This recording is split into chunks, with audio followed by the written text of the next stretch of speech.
Hello everyone, welcome back to this channel. In this video, I'm going to show you how to add stroke effect on a VivaVideo apps. Now let's get started.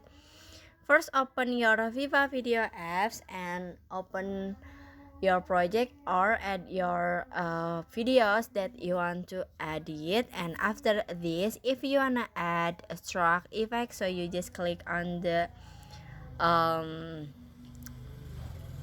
all effect at the bottom, click on it, and then in here you just click on a border,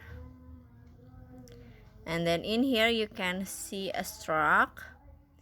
You can click on it,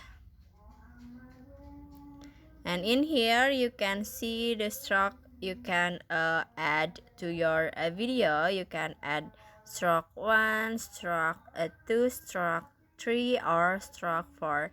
But in here I want to add stroke 3, so you just click on it, and after this you can click down in here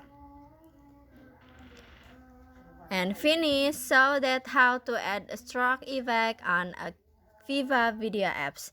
I hope you found this video to be helpful. If you enjoy with the content, please consider like, comment, and subscribe down below. Bye bye.